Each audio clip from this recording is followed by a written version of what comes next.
The Mets begin the series of the year, or what should have been the series against the Phillies. Reason why I say should have been is because the Mets completely collapsed in August. Went from being, at the start of the month, half game back at the Phillies, actually half game up on the Phillies. Now they're 7 games back. The division hopes are pretty much dead.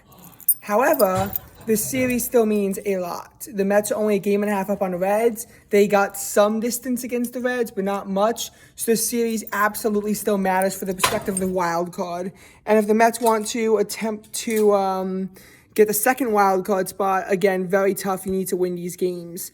As for the division, if the Phillies sweep the series, then the Mets, who very well might lose their playoff spot, are 10 back at the Phillies. That ends the division with 29 to play. If they lose 2 out of 3 at home, they're 8 back at the Phillies with 29 to play.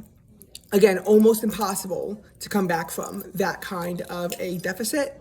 Although they did come back from 7 down with 29 to play against the Braves.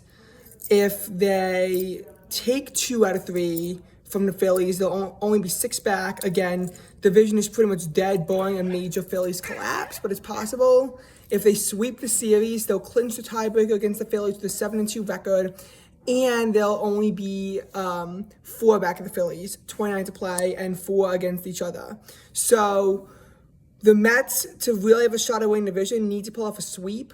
However, they really need to focus on winning 2 out of 3 in particular, in addition for the wild card spot. If they can win 2 out of 3, then they'll guarantee being in the next series against the Marlins in a playoff spot, regardless of how the Reds do against the Dodgers. And I'd rather not have to ask the Dodgers for help, since I was actually hoping that maybe the Mets could pass them. It's probably easier to jump the Dodgers and the Padres because of the tiebreaker. But nonetheless, I will be cheering for the Dodgers against the Reds in this series.